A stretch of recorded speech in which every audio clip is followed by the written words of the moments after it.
కొన్ని రోజుల నుంచి వెళ్ళి బీఆర్ఎస్ పార్టీలో అంతర్గత కొట్లాట మొదలైంది. కేసీఆర్ నాయకత్వంలో పనిచేస్తున్న కేటీఆర్, అలాగే కల్వకుంట్ల కవిత, హరీష్ రావు, ఈ ముగ్గురిట్లో ఏదో ఎవరికి తెలియని ఒక గ్యాప్ ఏర్పట్టుగా కనబడ్డది. వాస్తవానికి ఎప్పుడైతే 5th నాడు కేసీఆర్ గారు ఏసీబీ సంబంధించిన కాళేశ్వరం ప్రాజెక్టుకు సంబంధించిన విచారణలో భాగంగా 5th నాడు ఏసీబీలో విచారణకు హాజరు కావాల్సి ఉన్నది, బీసీ ఘోష్ కమిషన్ ముందు హాజరు కావాల్సి ఉన్నది.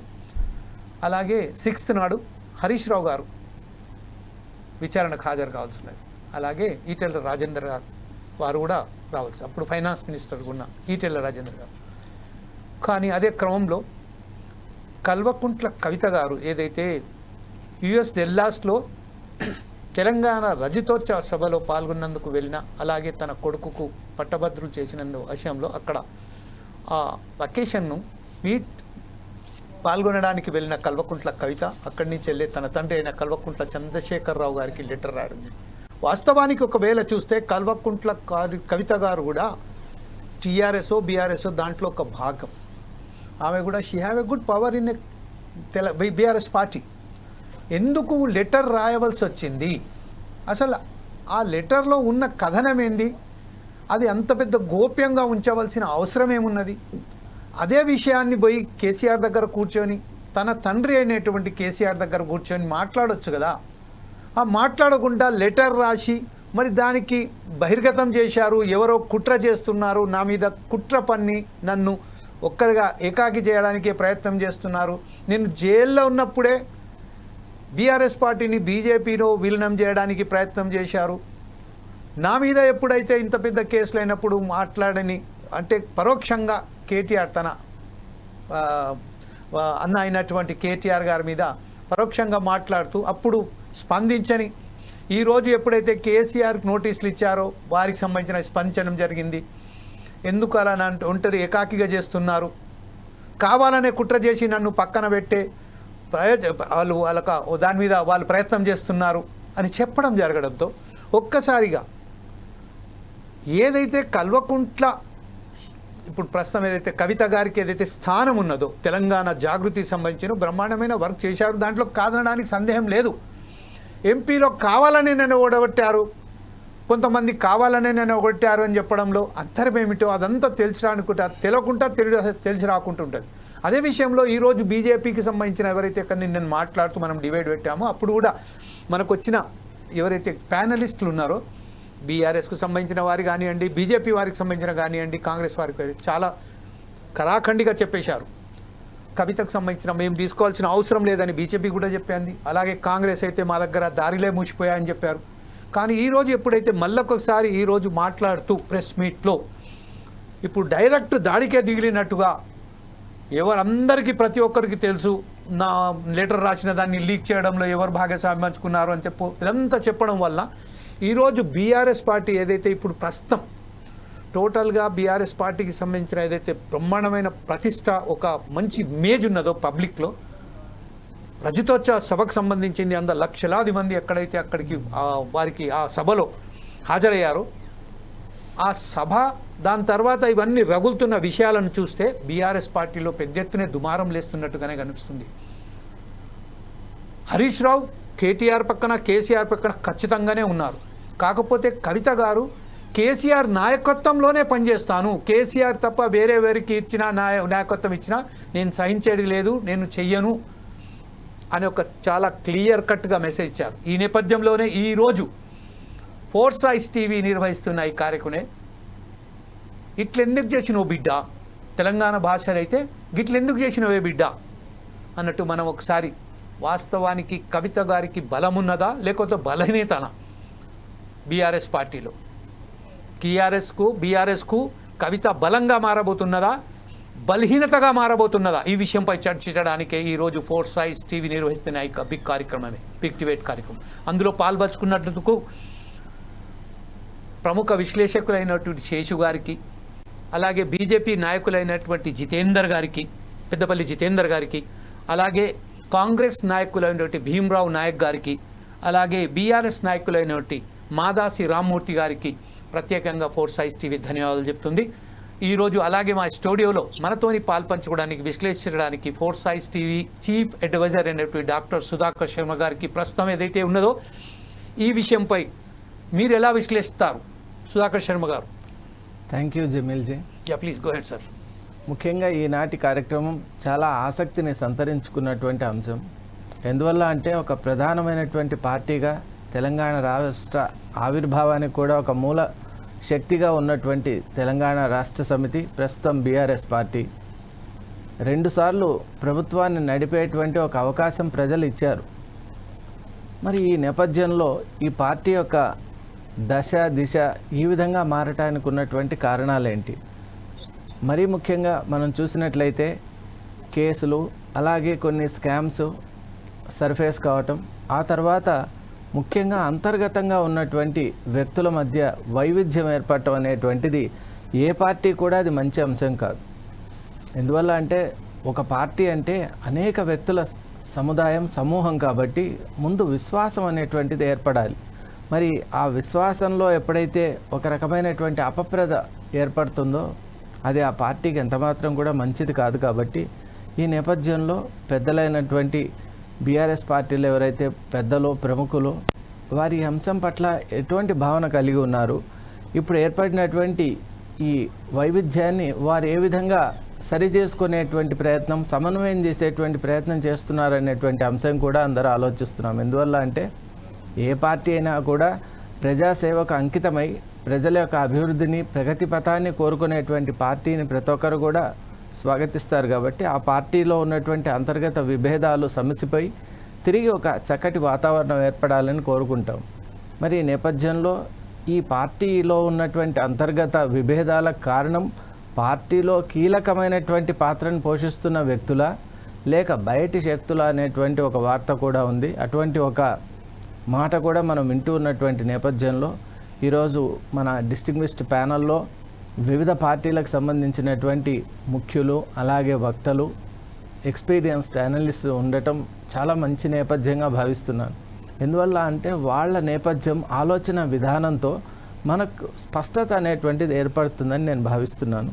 So let's move in to the debate. Thank you very much Sudhakar Sharma గారు. ప్రస్తుతం మాదాసి రామమూర్తి గారు బీఆర్ఎస్ నాయకులైన రామమూర్తి గారి దగ్గరికి వెళ్దాం. ఫస్ట్ అతనే బీఆర్ఎస్కి సంబంధించిన ఒక నాయకులు కాబట్టి ప్రస్తుతం నిన్నటి వరకు ఏదైతే లోపాయికారిగానే అందరి అంటే ఒక పార్టీలోనే విభేదాలు ఉన్నాయని గుసగుసలు వినబట్టే సమయంలోనే బీఆర్ఎస్ పార్టీకి సంబంధించిన ఒక ప్రముఖ నాయకురాలైనటువంటి కవిత గారు రాసిన లెటర్, తన తండ్రి స్వయాన తండ్రికి అంత వెసులుబాటు ఉన్నది, తను వెళ్ళి డైరెక్ట్గా మాట్లాడే ఆమెకు ఆ ర్యాప్ ఉంది, తన తండ్రితోనే మాట్లాడవచ్చు.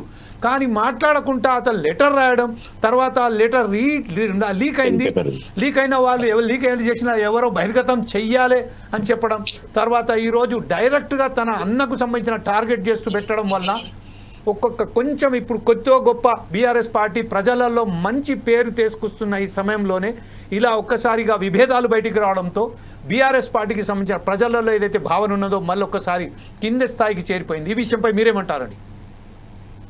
ఇవాళ రాజకీయాల్లో ఒక అంశం ప్రాతిపదికన కింద పడటం, మీద లేవటం అనేది ఉండదు. కేసీఆర్ను ఇవాళ ఎవరో నడుపుతున్నారు, ఎవరో చెప్తే వింటున్నారు అనేది, లేదా నేను చెప్తేనే కేసీఆర్ వింటాడని ఎవరైనా భ్రమిస్తే, అట్లా ఊహిస్తే తప్పే. ఆయన నడవడిక తెలిసిన వాళ్ళు, ఆయనతో రాజకీయంగా జట్టు కట్టిన వాళ్ళు, సంబంధాలు నేర్పిన వాళ్ళు ఎవరైనా కేసీఆర్ దేదలుచుకున్నట్టే చేస్తాడు, ఆయన చెప్పింది ఆయన మనసులో ఉన్నది మాత్రమే చేస్తారు అనేటువంటి విషయం చాలా స్పష్టమైనటువంటిది.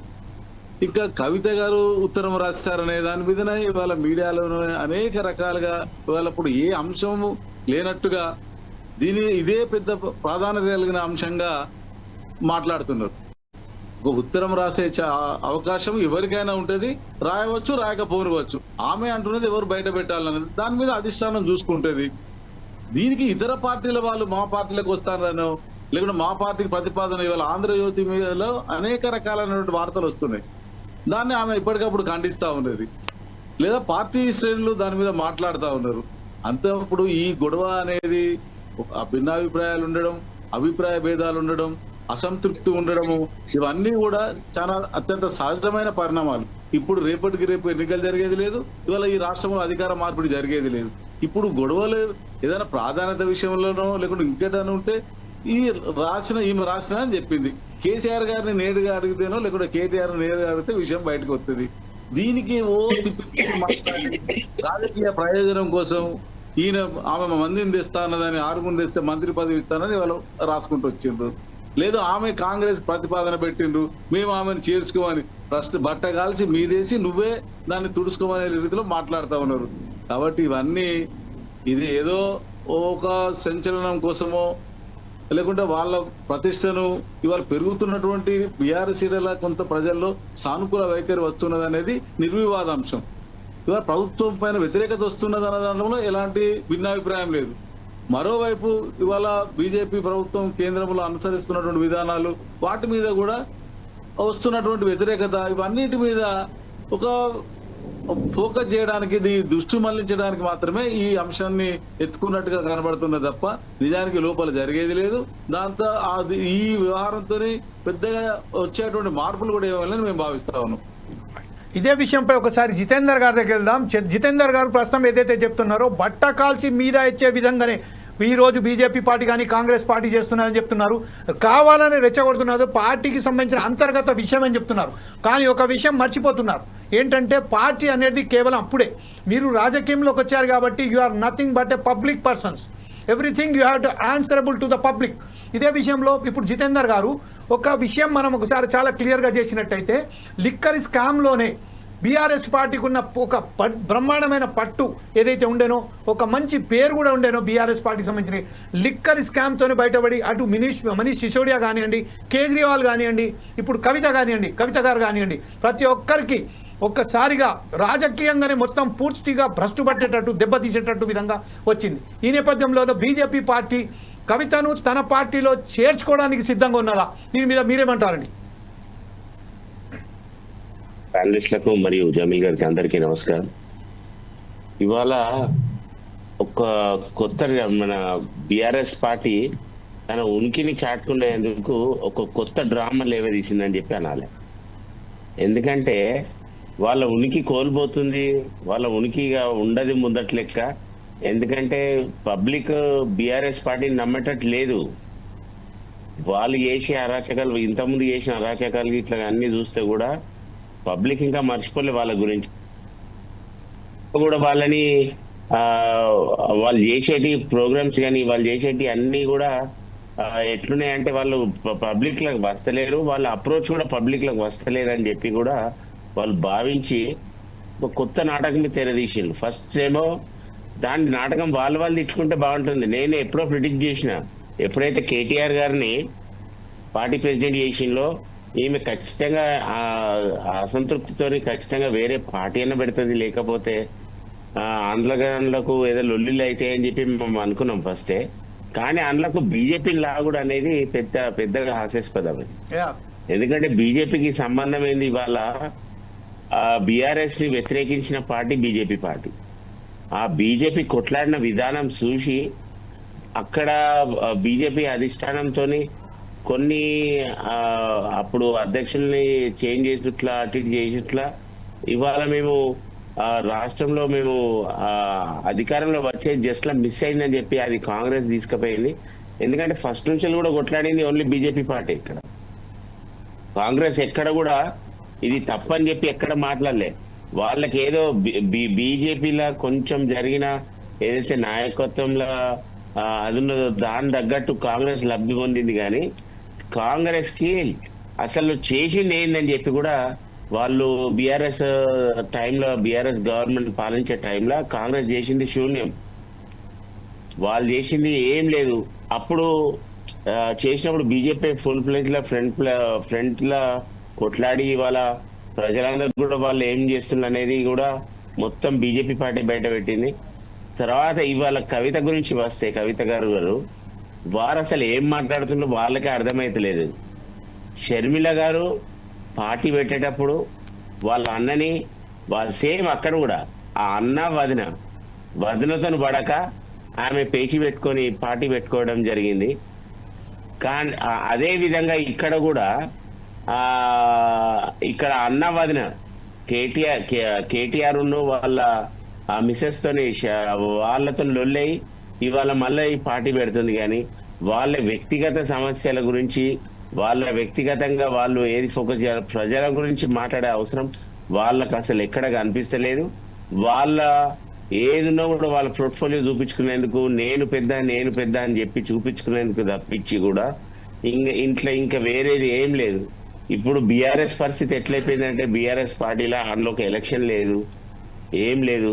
ఒక కింది స్థాయి నుంచి ఎలక్షన్ పెట్టినప్పుడు ఎలక్షన్ త్రూ ప్రాసెస్ తీసుకొని ఒక అధ్యక్ష పదవికి పోటీ చేస్తే బాగుంటుండే.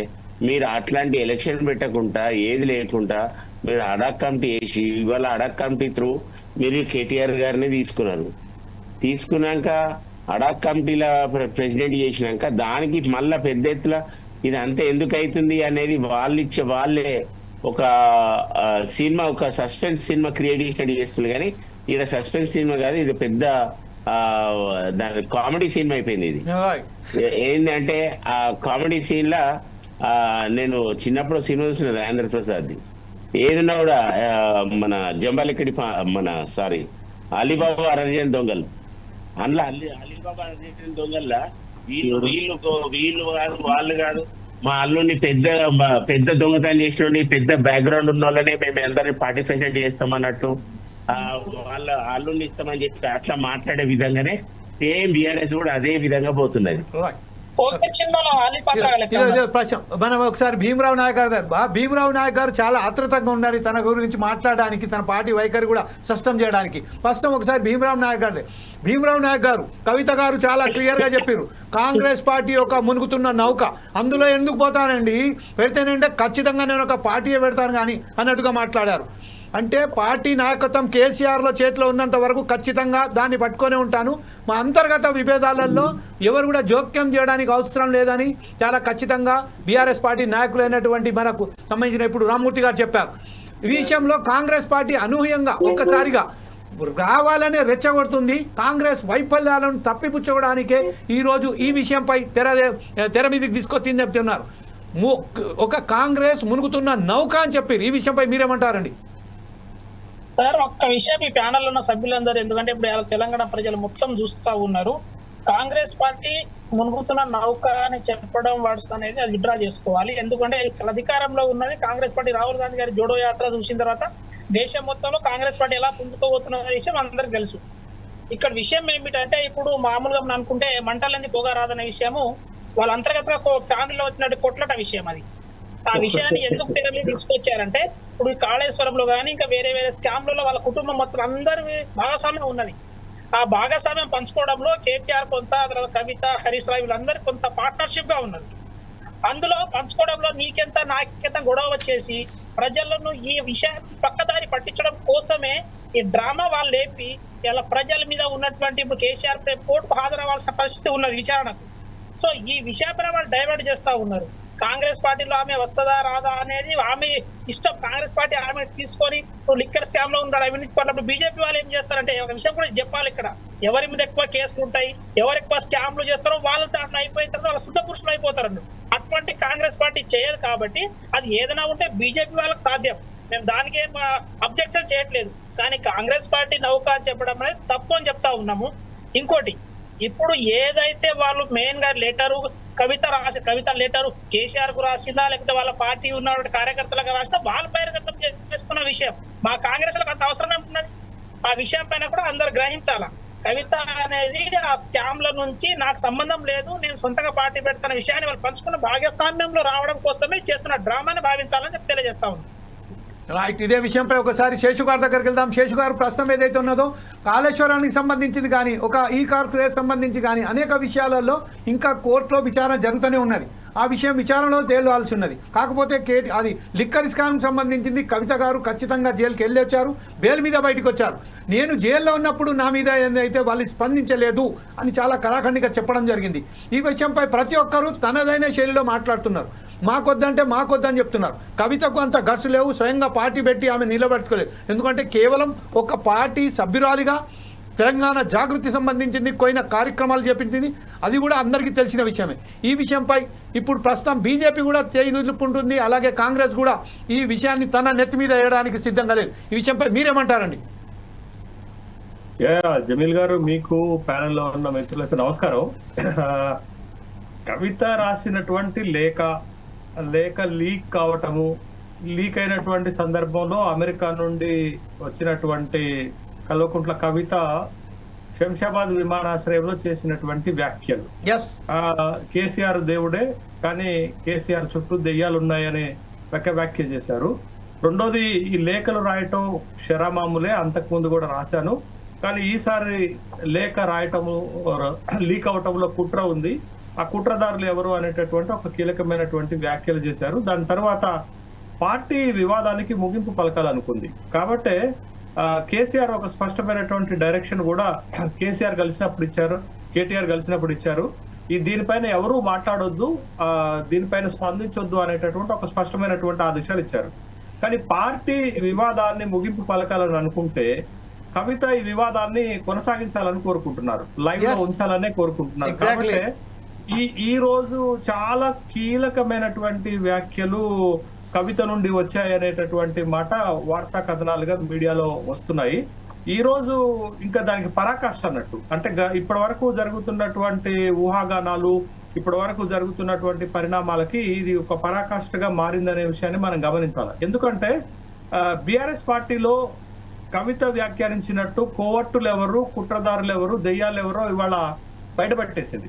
బయటపెట్టేయటంలో ఇవాళ స్పష్టంగా టార్గెట్ కేటీఆర్ చేసింది. టార్గెట్ కేటీఆర్ చేస్తూ ఇంటి గుట్టుని బయటపడేసింది. అంటే మనం పొలిటికల్ లాంగ్వేజ్ లో, రాజకీయ పరిభాషలో చెప్పాలి అని అంటే, కేటీఆర్ ని టార్గెట్ చేస్తూ డైరెక్ట్ గా ఇంటి గుట్టును బయట పడివేసింది అనేటటువంటిది ఒక స్పష్టత ఇచ్చింది. అసలు ఎవరు దీనికి కారకులు, లేఖ లీక్ అవటానికి నేను ఎవరిపైన పోరాటం చేస్తున్నాను అనేటటువంటిది ఒక తేనె తుట్టెను కదిపినట్టుగానే మనం భావించాలండి. ఖచ్చితంగా రాజకీయాల్లో ఒక తేనె తుట్టెను కదిపినట్టుగా భావించాలి. బట్ ఈ ఎపిసోడ్ లో, ఈ పరిణామాల్లో తీవ్రంగా నష్టం జరిగేటటువంటి పార్టీ ఏంటంటే సొంత పార్టీ బీఆర్ఎస్ పార్టీ. ఎందుకంటే నేను బీఆర్ఎస్ అని వాళ్ళు స్పష్టంగా చెప్పినటువంటి సందర్భంలో తను వ్యవహరిస్తున్నటువంటి తీరు కానీ, తను మాట్లాడుతున్నటువంటి తీరు కానీ, లేఖ పరిణామాలు కానీ, ఇవన్నీ చూస్తే బీఆర్ఎస్ పార్టీకి నష్టం జరుగుతుంది అనేటటువంటి విషయాన్ని మనం గమనించాలి.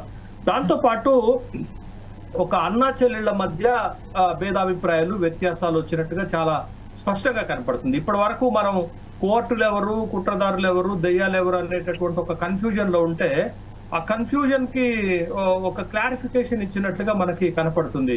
డైరెక్ట్ గా కేటీఆర్ పైనే తన బాణాలు ఎక్కుపెట్టినట్టుగా కనపడుతుంది.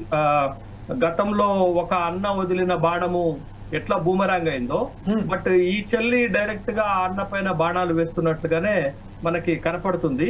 డైరెక్ట్ గా ఒక మాట ఏం చెప్పారు అంటే, చాలా స్పష్టంగా వర్కింగ్ ప్రెసిడెంట్ అంటే పార్టీని నడపటం చేతగానోళ్ళు నాకు నీతులు చెప్తున్నారు అని అన్నారు. అంటే నీతులు అంటే ఇటీవల కేటీ రామారావు గారు ఒక మాట చెప్పారు, ఏదైనా అభిప్రాయ భేదాలు ఉంటే అంతర్గతమైనటువంటి పార్టీ వేదికలపైనే మాట్లాడుకోవాలి, ఇట్లా బహిరంగంగా మాట్లాడకూడదు, అది ఎవరికైనా వర్తిస్తుంది అనేటటువంటి మాట చెప్తే దానికి కూడా కౌంటర్ ఇచ్చారు. తన కవిత చేసినటువంటి వ్యాఖ్యల్లో పార్టీని నడపలేనటువంటి వాళ్ళు నాకు నీతులు చెప్తున్నారు అనేటటువంటి ఒక వ్యాఖ్య చేశారు. తర్వాత వర్కింగ్ ప్రెసిడెంట్ గా ఉండి కేసీఆర్ లాంటి వాళ్ళకి నోటీసులు వస్తే ఒక ట్వీట్ పెట్టి వదిలేస్తారా అనేటటువంటి ఒక వ్యాఖ్య కూడా చేశారు. దాంతో పాటు చాలా కీలకమైనటువంటి మాటలు కూడా ఈ రోజు కవిత గారు మాట్లాడటం జరిగింది. కేసీఆర్ ఒక్కరే నాకు నాయకులు, నేను ఎవరి నాయకత్వాన్ని ఒప్పుకునేది లేదు అనేటటువంటి ఒక క్లారిటీ, ఒక స్పష్టత ఇచ్చారు. ఎందుకనంటే కేటీ రామారావు గారు భవిష్యత్తులో బీఆర్ఎస్ పార్టీకి అధ్యక్షుడు కాబోతున్నారు అనేటటువంటి వార్తల నేపథ్యంలోనే కదా ఇవన్నీ కూడా, ఈ అభిప్రాయ భేదాలు, ఈ సంఘటనలు జరుగుతున్నటువంటిది. దానికి కూడా క్లారిటీ ఇచ్చేటటువంటి క్రమంలో తను చెప్పినటువంటి ఒక స్పష్టమైన మాట ఏంటంటే, కేసీఆర్ ఒక్కరే నాకు నాయకులు, ఇతరుల నాయకత్వాన్ని నేను ఒప్పుకునేది లేదు అనేటటువంటి ఒక స్పష్టమైనటువంటి మాట కూడా చెప్పినటువంటి సందర్భంలో ఇంటి ఆడబిడ్డపై సోషల్ మీడియాలో పెయిడ్ ఆర్టికల్స్ రాపిస్తారా అనేటటువంటి వ్యాఖ్య కూడా చేయటం జరిగింది. దానికంటే కూడా ఇంకా కీలకమైనటువంటి వ్యాఖ్య, పార్టీకి పెద్దగా డ్యామేజ్ చేసేటటువంటి వ్యాఖ్య ఏంటి అంటే, నేను జైల్లో ఉన్నప్పుడు, నేను తిహార్ జైల్లో ఉన్నప్పుడు బీఆర్ఎస్ పార్టీని బీజేపీలో కలిపేటటువంటి ప్రతిపాదనలు తీసుకొచ్చారు, దాన్ని నేను తీవ్రంగా వ్యతిరేకించాను అనేటటువంటి వ్యాఖ్య కూడా ఇది ఏంటి అంటే, గతంలో రాజకీయ పరమైనటువంటి ఆరోపణలు బీఆర్ఎస్ పైన వచ్చినప్పటికీ కూడా వాటిని సమర్థించేటటువంటి వాళ్ళు కనపడలేదు. కానీ ఇవాళ విత్ ఇన్ ద పార్టీలోనే కేసీఆర్ కుమార్తెగా ఉన్నటువంటి బీఆర్ఎస్ లో కీలకమైన రాజకీయ నాయకురాలుగా ఉన్నటువంటి కల్వకుంట్ల కవితే ఈ ఊహాగానాలకు బలం చేకూర్చే విధంగా తన వ్యాఖ్యలు ఇవాళ చేశారు. బీఆర్ఎస్ పార్టీని బీజేపీలో విలీనం చేయడానికి సిద్ధపడ్డారు, దాన్ని నేను వ్యతిరేకించాను అనేటటువంటి ఒక తీవ్రమైనటువంటి వ్యాఖ్య కూడా చేశారు. మళ్ళా ఇంకొక మాట ఏం చెప్పారు అంటే, నా జోలికి రావద్దు, నేను అసలే మంచిదాన్ని కాదు అనేటటువంటి ఒక వ్యాఖ్యానం కూడా చేశారు. అంటే ఒక విధంగా కేసీఆర్ ని నాయకుడిగా ఒప్పుకుంటూనే కేటీఆర్ ని నాయకుడిగా ఒప్పుకోవటానికి నేను సిద్ధంగా లేను, కేటీఆర్ పార్టీని నడిపించేటటువంటి సమర్థత లేదు, పార్టీ కంటే కూడా జాగృతి ద్వారానే నేను ఎక్కువ పనులు చేస్తున్నాను అనేటటువంటి ఒక వ్యాఖ్యానం కూడా చేసినటువంటి క్రమంలో మొత్తంగా కవిత ఒక తేనె తుట్టెను కదిపారు. బీఆర్ఎస్ పార్టీలో ఉన్నటువంటి అంతర్గత వైరుధ్యాలను బయటపడేశారు, ఇంటి గుట్టును బయటపడేశారు అనేటటువంటి అభిప్రాయాలు వ్యక్తమవుతున్నాయి. ఈ పరిణామాలు ఎటు దారితీస్తాయి అనేటటువంటిది ఇప్పుడు చాలా కీలకమైనది.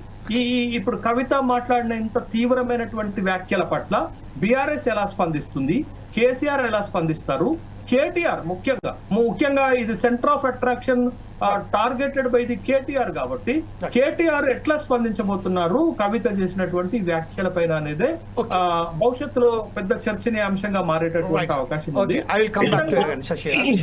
ప్రస్తుతం మీ దగ్గర మరొకసారి వస్తాను, అప్పటి వరకు ఒకసారి మనం బీఆర్ఎస్ నాయకులైనటువంటి మనకు సంబంధించిన రామ్మూర్తి గారి దగ్గరికి వెళ్దాం. రామ్మూర్తి గారు, ప్రస్తుతం ఏదైతే ఉన్నదో బీఆర్ఎస్ కు సంబంధించింది కల్వకుంట్ల కవిత గారు జాగృతి పెట్టారు. జాగృతికి ఎంతవరకు ప్రజలలో స్పందన ఉన్నదో ప్రతి ఒక్కరికి తెలుసు. అలాగే బొగ్గు గని కార్మికులకు సంబంధించింది మనం చూసినట్టయితే ఆమె ఒక గౌరవమైన అధ్యక్షురాలుగా అప్పుడు నిలబెట్టారు, అదొకటి వాస్తవమే. కాకపోతే అత్యంతంగా కీలకంగా ఉన్న హరీష్ రావే ఈరోజు కేటీఆర్ నాయకత్వాన్ని ఒప్పుకున్నట్టుగా కనబడుతుంది. అంటే రజతోత్సవ సభలో ఒకవైపు కేసీఆర్ బొమ్మ, ఒకసారి కేటీఆర్ బొమ్మ వచ్చినప్పటికీ ఎక్కడ కూడా అభ్యంతరాలు వ్యక్తం చేయలేదు. అంతర్గతంగా ఏ వివరం ఉన్నా కూడా హరీష్ రావు గారు తన దాంట్లో నోంచుకొని కేసీఆర్ నాయకత్వాన్ని ఖచ్చితంగా దానికి సంబంధించిన గౌరవించారు. అలాగే ఇప్పుడు కూడా ఉన్నారు. 2004లో కేటీఆర్ గారు వచ్చారు, 2006లో కవిత గారు వచ్చారు అమెరికా నుండి. వచ్చిన తర్వాతనే వీళ్ళకు ఒకసారి ఇప్పుడు ప్రజలలో వారికి సంబంధించిన ఒక ప్రాముఖ్యత తెలిసి వచ్చింది. కాకపోతే హరీష్ రావు ఏదైతే ఫస్ట్ నుంచి వచ్చారో ఆయననే కేసీఆర్ నాయకత్వాన్ని ఒప్పుకున్న తర్వాత ఈరోజు కల్వకుంట్ల కవిత గారు ఇలాగా పార్టీకి సంబంధించిన సమస్యలను, పార్టీలో ఉన్న విభేదాలను బయటపెట్టడంతో ఆమె ఎంతవరకు సీరియస్ ఉన్నది, ప్రజా సమస్యల పట్ల ఎంతవరకు చిత్తశుద్ధితో ఉన్నదో నిరూపిస్తున్నది. ఈ విషయంపై మీరేమంటారండి? ఇప్పుడు కవిత గారు మాట్లాడిన దాని మీద ఆమె మాట్లాడిన అంశాన్ని విడిచిపెట్టి అనేక ఇతర అంశాలను, లేకుంటే అవినీతి ఆరోపణలు ఇవన్నీ మాట్లాడుతూ వస్తున్నారు.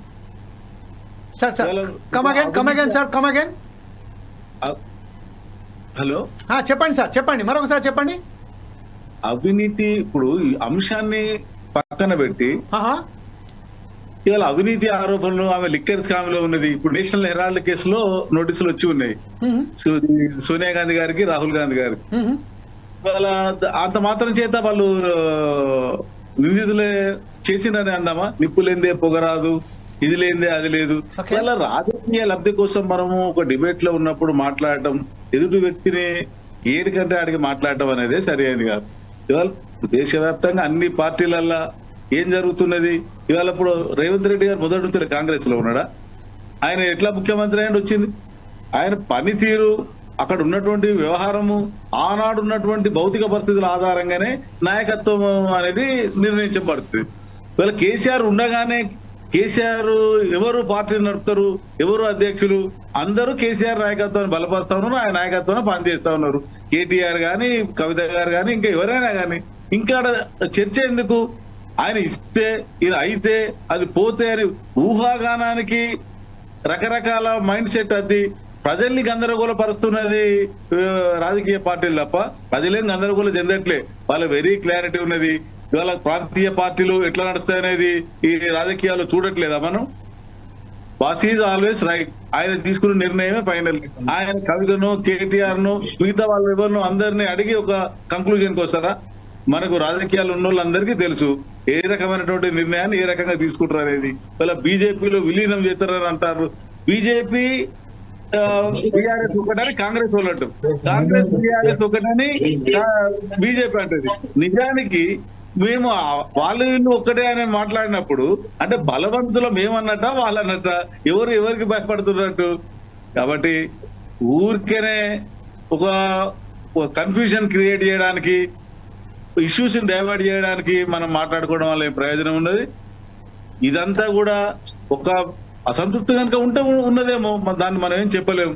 కానీ అది పర్టికులర్ గా ఇక్కడ బయటికి రాకపోయినా మనం మాట్లాడుతా ఉన్నాం. ఇది కొంత ఆక్షేపణీయం. రామ్మూర్తి గారు, నిన్నటి వరకు ఏదైతే ఉన్నదో రహస్యంగానే ఉన్నది. నిన్నటి వరకు రహస్యంగానే ఉన్నది. లేఖ ఎవరు రాశారు, లేఖ ఎవరికి రాశారు ప్రతి ఒక్కరికి తెలిసినప్పటికీ ప్రతి ఒక్కరు ఒక్కసారి గోప్యంగానే ఉంచుకున్నారు. కానీ ఈ రోజు కవిత గారు బహిరంగంగా బయటకు వచ్చి ఏదైతే వ్యాఖ్యలు చేశారో, నేను జైల్లో ఉన్నప్పుడు స్పందించలేదు, బీజేపీలో విలీనం చేయడానికి వస్తే నేను కాదన్నాను చెప్పి ఈ పార్టీకి సంబంధించిన అంటే బీజేపీలో విలీనం చేయడానికి అప్పుడు బీఆర్ఎస్ పార్టీ అది నాయకులైనటువంటి కేసీఆర్ గారు ఒప్పుకున్నట్ట. ఈ విషయంపై ఒక స్పష్టతగా ఈరోజు ఇంకోటి ఏంటంటే మధ్యవర్తి చేయడానికి అనేక ప్రయత్నాలు కూడా జరుగుతున్నాయి. కేటీఆర్ గారు పోయి కేసీఆర్ గారిని కలిశారు, కేసీఆర్ గారు మధ్యవర్తులను కవిత గారి దగ్గరికి పంపించారు అనేది అందరికీ తెలిసి వచ్చిన విషయమే. ఈ విషయంపై కవిత గారు ఏదైతే తీసుకుంటానో ఈ నిర్ణయం పట్ల ఒకసారి వెలివేస్తే అయిపోతుంది కదా. ఏదో ఒకటి వెలివేస్తే ఆమె ఏం చెప్తున్నదంటే వెలివేయాలే అనే చూస్తుంది కదా. ఈ విషయంలో ఒకసారి కఠినమైన ఒక నిర్ణయాలు కేసీఆర్ అధ్యక్షులుగా కేసీఆర్ గారు ఒక నిర్ణయం, ఒక పర్మనెంట్ ఒక నిర్ణయం తీసుకుంటే బాగుంటుంది. ఈ గందరగోళం సృష్టించే బదులు కరాఖండిగా ఒకే విషయం మాట్లాడితే అయిపోద్దిగా. ఇవన్నీ బయట జరుగుతున్న ఆమె జైల్లో ఉన్నప్పుడు మాట్లాడలేదు అనేది, జైల్లో ఉన్నప్పుడు పార్టీ ఎంతవరకు నిలబడ్డది అనేది మనం అందరం చూసుకుంటూనే ఉన్నాం కదా, ఏ మేరకు నిలబడి కొట్లాడింది అనేది. దాంట్లో నిజంగానే కేసీఆర్ కనుక బీజేపీకి టైం అయ్యేటైతే ఎలక్షన్ ముందే అయ్యేటోడు. ఈ కేసు ఆ కేసు అని కాదు, అటువంటి ఉద్దేశం ఎక్కడ లేదు. ఇవాళ కొట్లాడి నిలబడి ఇవాళ బీజేపీ కంటే కూడా మేము ఇవాళ బీజేపీ ప్రధానంగా మాట్లాడేటువంటి హిందుత్వం ఏదైతున్నదో హిందూ ఎవడని కూడా ఆయన చాలా చేయడం జరిగింది. అట్లా బీజేపీతో ఫైటింగ్ లో ఉండు, కాంగ్రెస్ తో ఫైటింగ్ లో ఉండి ఈ రాష్ట్రంలో అధికారం కోసం నేను 1.5% ఓటు తగ్గడం వల్ల ఇవాళ ఓటు అంత మాత్రం చేత ఇవాళ మేము పార్టీనే లేనట్టు, పార్టీని మునిగిపోతాను అలా పోయి కలుపుతాను అని పుట్టి భ్రమలు ఇవన్నీ అట్లా భ్రమిస్తే రేపు రాబోయే కాలంలో ప్రజల పక్షాన నిలబడి అనేక అంశాల మీద కొట్లాడుతున్నాం. ఇవాళ నిలబడేది బీఆర్ఎస్ పార్టీ మాత్రమే. రైట్. ఇదే విషయంపై ఒకసారి మనం జితేందర్ గారి దగ్గరికి వెళ్దాం. జితేందర్ గారు ప్రాక్టికల్గా ఏదైతే మన రామ్మూర్తి గారు చెప్తున్నారో అది అంతర్గత వ్యవహారం ఒకసారి బయటకు వచ్చింది. ఎంతవరకు పార్టీ స్పందించిందో అందరికి తెలుసు. కానీ ఒక విషయం మాత్రం చాలా ఖచ్చితంగా ప్రజలలో మాత్రం ఈ విషయం ఉన్నది. బీఆర్ఎస్ పార్టీకి సంబంధించిన అనూహ్య వెనుకడుగు వేయడంతోనే బీజేపీ పార్టీ బలంగా పుంజుకున్నది. ఈరోజు ఎంపీ స్థానాలలో కానీ ఎమ్మెల్యే స్థానాలలో కానీ ఖచ్చితంగా ఒక కరాఖండిగా పెద్ద ఎత్తున తీసుకొచ్చి చెప్పిందని చెప్తున్నారు. ఈ విషయంపై బీజేపీ రేపు రాబోయే కాలంలో కవిత గారు కానీ లేకపోతే బీఆర్ఎస్ విలీనం సంబంధించింది ఏమన్నా ఒక నిర్ణయాన్ని పట్ల మీరు ఎలా దీన్ని భావిస్తారు? అదే స్పోక్స్ పర్సన్ ఆఫ్ బీజేపీ. ఇవాళ బీజేపీల విలీనం అనేది వాళ్ళ ఊహాగానానికి వాళ్ళే ఒక హైప్ తెచ్చుకునేందుకు క్రియేట్ చేస్తున్న పరిస్థితి ఇది. ఎందుకంటే వాళ్ళ పార్టీని ఇవాళ ఎవ్వరు కూడా ఆదరిస్తలేరు అనేది ఫీలింగ్ తోనే ఇవాళ బీజేపీని అందులో మధ్యలకు ఎగ్గుతున్నారు. కానీ బీజేపీతో పొత్తు కానీ బీజేపీలో విలీనం కానీ అట్లాంటిది లేదు. మొన్నటిదాకా మేమే వ్యతిరేకించినాము. మొన్న ఎమ్మెల్సీ ఎలక్షన్ అప్పుడు పరోక్షంగా కాంగ్రెస్ బీఆర్ఎస్ కలిపి ఆడ క్యాండిడేట్ పెట్టలేదు. మీరు పెట్టినప్పుడు కాంగ్రెస్ బీఆర్ఎస్ ఒకటై వాళ్ళు ఏదైతే నాటకం చేస్తున్నారో ఎంఐఎంకి లబ్ధి పొందేందుకు ఇవాళ మీరు పార్టీకి క్యాండిడేట్ ఎందుకు పెట్టలేదని చెప్పి కూడా మేము అడిగినాం. మేము కానీ ఎందుకు బ్యానర్లు కూడా అందరు కార్యకర్తలు బ్యానర్లు కూడా పెట్టిళ్ళు, ప్రజలు కూడా పెట్టిళ్ళు. మీరు గిట్లా ఎంఐఎంకి మీరు గిట్లా సపోర్ట్ చేసేది ఉంటే వచ్చే ఎలక్షన్లలో మీ అందరికీ బుద్ధి చెప్తామని చెప్పి కూడా కాంగ్రెస్ మరియు బీఆర్ఎస్ ఇంటి ముంగట కార్పొరేటర్ల ఇంటి ముంగట ఇవాళ బ్యానర్లు కూడా పెట్టిండు. మరి అప్పుడు చేయని వ్యక్తులు మీరు ఎమ్మెల్సీ క్యాండిడేట్ అభ్యర్థిని మీరు పెట్టుకోలేకపోయిండు. పెట్టుకున్నప్పుడు పరోక్షంగా ఎంఐఎం ఆడ గెలవాలని చెప్పి ఎంఐఎం క్యాండిడేట్ ని గెలిపించేందుకు ఏదైతే కుట్ర చేసిందో దాంట్లో కాంగ్రెస్ లో బీఆర్ఎస్ సక్సెస్ అయ్యిండు. కాంగ్రెస్ బీఆర్ఎస్ ఏదైతే ఉన్నదో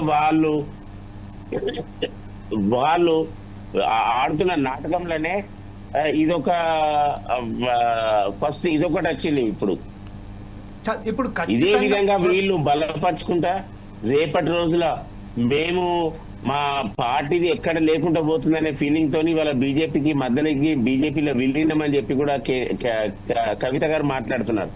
మీరు కవిత గారు ఇట్లా మాట్లాడినప్పుడు మీరు మీ కాంగ్రెస్ మీ నాన్నగారి అధ్యక్షున మీరు పనిచేస్తున్నప్పుడు ఇవాళ బొగ్గుగని దగ్గర మీరు ఇవాళ అధ్యక్షులని అందరినీ డిక్లేర్ చేసిండ్రు. అక్కడ వీళ్ళు రేపటి రోజుల్లో వీళ్ళు బొగ్గుగని ఎలక్షన్లలో ఖచ్చితంగా పోటీ చేసే సమయం ఉన్నది. ఇప్పుడు ఇక్కడ ఆంధ్రప్రదేశ్ ఏదైతే జరిగిందో అదే సేమ్ ఇక్కడ కూడా జరగబోతుంది. ఇంట్లో ఏదైతే లొల్లు ఉన్నదో అది బయటకి చెప్పుకోలేక వీళ్ళు బయటకు వచ్చి ఇదంతా తప్పుడు సమాచారం బయటకి ఇచ్చుకుంటా వాళ్ళ అన్నబదనకు అక్కడ పడలేదు, పడక షర్మిల గారు అక్కడ పెడితే ఇక్కడ షామిలి గారికి కేటీఆర్ వాళ్ళకు వాళ్ళ వదనతో కవితకు పడకనే ఇవాళ వచ్చి పార్టీ పెడుతుంది. రేపు ఖచ్చితంగా మేము పార్టీ పెడుతుంది. ఎందుకంటే వాళ్ళ వదనతో పడక నన్ను అంటే వాళ్ళ అర్థమైందంటే నన్ను పార్టీ ప్రెసిడెంట్ అయ్యి నువ్వు సీఎంగా పో, నువ్వు సీఎం అయ్యే పరిస్థితి లేదు కాబట్టి నువ్వు పార్టీ ప్రెసిడెంట్ నువ్వు తీసుకున్నావు, అది కాదు పార్టీ ప్రెసిడెంట్ నేనే ఉంటా అనేది భరోసా వాళ్ళ నాయన ఇచ్చింది కావచ్చు. అందుకే ఇంత పకడ్బందీగా ఆమె అడుగుతుంది ఇవాళ. దాని గురించి బీఆర్ఎస్ నాయకులు చెప్పాలి ఏంటిది అనేది కూడా. కాంగ్రెస్ నాయకులు కూడా బీఆర్ఎస్ తోని ఒప్పందం చీకటి ఒప్పందంలో వాళ్ళు ఒప్పందం పెట్టుకున్నారు కాబట్టి వాళ్ళు కూడా ఏం తప్పు చేస్తలేరు కాంగ్రెస్ నాయకులు. అదే కాంగ్రెస్ నాయకులకు సంబంధించింది. కాంగ్రెస్ నాయకులైనటువంటి ఇప్పుడు భీమరావ్ నాయక్ గారు ఏమన్నారంటే ఏ పార్టీకి సంబంధించిన లేకున్నా కూడా ఏ రాజకీయ నాయకుని మీద ఎలిగేషన్స్ వస్తాయో అతని మీద కేసెస్ ఉంటే వాళ్ళు బీజేపీలో రాగానే స్వచ్ఛంగా ఒక్కసారిగా వాళ్ళు ఒక క్లీన్ గా ఇమేజ్ గా బయటకు వస్తారని చెప్పారు. ఈ విషయంపై మీరేమంటారండి? లేదు వాళ్ళు కాంగ్రెస్ ఇవాళ దేశవ్యాప్తంగా మోడీ గారి నాయకత్వంలో మొన్న ఆపరేషన్ సింధూర్ ఏదైతే అయిందో ప్రజలు కూడా ఏకతాటిగా బీజేపీ మద్దతుగా ఉన్నారు. ఇవాళ కాంగ్రెస్ వాళ్ళొక చీకటి ఒప్పందం మొన్న బయటపడ్డది ఒకటి. ఎందుకంటే అక్కడ మేము సింధూర్లో ఎప్పుడైతే ఆర్మీ అటాక్ చేస్తుందో మేము పాకిస్తాన్ కి ఇన్ఫర్మేషన్ ఇస్తాం అనేది కూడా ఒక వెబ్సైట్ లో ఒక ఆర్టికల్ కూడా రన్ అవుతున్నది. అట్లాంటి చీకటి ఒప్పందం పెట్టుకున్న వ్యక్తులు రేపు అట్లాంటి కాంగ్రెస్ ని నమ్మకంగానే ఇవాళ బీఆర్ఎస్ మీద బురద జల్లి కాంగ్రెస్ ను బీఆర్ఎస్ ఒక్కటై వీళ్ళు చేస్తున్న నాటకం ఏదని చెప్పి కూడా ఇది విషయంపై ఆపరేషన్ సింధూర్ గురించి మాట్లాడారు కాబట్టి ఆపరేషన్ సింధూర్ విషయంలో విదేశ వ్యవహారాలకు సంబంధించి ప్రతి పార్టీ ప్రతి భారతీయ పౌరుడు ఎవరైతే ఉన్నారో ఖచ్చితంగా కేంద్రం ఏదైతే నిర్ణయం తీసుకుంటుందో దాని వెనకాల మేము ఉంటాము అని కరాఖండిగా చెప్పడం జరిగింది. కానీ ఇదొక పార్టీలు ఉన్న అసదుద్దీన్ ఓవైసీ ఏదైతే అవుట్ రైట్ గా చెప్పిండో పాకిస్తాన్ వాళ్ళ మీద అటాక్ చేయాల్సిందే, కొట్టాలి, వాళ్ళని ఎట్టి పరిస్థితుల్లో అటాక్ చేయాలని అన్నాడు. కానీ ఏదన్నా కూడా మోడీ గారి మీద ఇచ్చిపెట్టిండు. కానీ కాంగ్రెస్ ఎట్లాంటిది ఒక యూపీ అధ్యక్షుడు ఆయన ఏం మాట్లాడతాడు, ఒక రాకెట్ బొమ్మకు పెట్టి నిమ్మకాయలు కడతాడు అంటే ఒక దిగుజారుడ రాజకీయాలు చేసింది కాంగ్రెస్. కాంగ్రెస్ అది విదేశాల వ్యవహారాలకు సంబంధించి ప్రస్తుతం మనం అయితే మాట్లాడుతున్నాం మన తెలంగాణ రాష్ట్రానికి సంబంధించిన వ్యవహారాలు. అయితే ఈ విషయంలో చాలా క్లియర్ గా ఒక సంకేతాలు మాత్రం బయటికి వస్తున్నాయి. ఏంటంటే బీఆర్ఎస్ పార్టీ బీజేపీలో విలీనమవుతున్నది ఒక సంకేతాలు బీఆర్ఎస్ పార్టీకి సంబంధించిన ఒక ప్రముఖ నాయకురాలైనటువంటి కవిత గారే చెప్పారు. కాబట్టి ఈ విషయంపై బీజేపీ ఎలా స్పందించబోతుంది? బీజేపీ ఇది బురద జల్లే ప్రయత్నం. ఇది ఇప్పుడు ఖచ్చితంగా బీఆర్ఎస్ ఒక ఆడుతున్న నాటకంలా ఇవాళ బీజేపీని ఇప్పుడు రాబోయే ఎలక్షన్ రాబోతుంది, స్థానిక ఎలక్షన్స్ రాబోతున్నాయి. దాన్ని పోస్ట్ పోన్ చేసే ప్రయత్నంలో ఇవాళ ఒక అలజడి సృష్టించేందుకు కాంగ్రెస్ బీఆర్ఎస్ కలిపి ఆడుతున్న నాటకం అని చెప్పి నేను అంటాను. రైట్. ఇదే విషయంపై భీమరావ్ నాయక్ గారు మీరు ఉన్నారండి? భీమరావ్ నాయక్ గారు సార్, భీమరావు నాయక్ గారు, ఇప్పుడు ప్రస్తుతం మీరు భీమరావు నాయక్ గారు ఒకవేళ ఉంటే మీరు మాట్లాడండి, లేకపోతే ఒకసారి శేషు గారి దగ్గరికి వెళ్దాం. శేషు గారు, ఇప్పుడు ప్రస్తుతం మన జితేందర్ గారు చెప్పినట్టుగా వచ్చే స్థానిక సంస్థల ఎన్నికల దృష్టి పెట్టుకొని ఈరోజు బీఆర్ఎస్ పార్టీ ఇలా కపట నాటకం నాటుతుందని చెప్తున్నారు. అలాగే కాంగ్రెస్ పార్టీ కూడా ఈ విషయాలను పక్కదోవ పట్టించి లబ్ధి పొందడానికే ప్రయత్నం చేస్తుందని చెప్తున్నారు. ఈ విషయంపై బీఆర్ఎస్కు తీరని నష్టం జరగబోతుంది అని మనకు ఒక అంచనా ప్రకారం మన వస్తుంది. బీఆర్ఎస్ పార్టీలో అంతర్గత విభేదాలు బయటికి రావడంతో ఇలా బీజేపీకు ఇలా కాంగ్రెస్కు ఖచ్చితంగా ఇది కలిసి వస్తుందని చెప్తున్నారు. ఈ విషయంపై మీరేమంటారండి?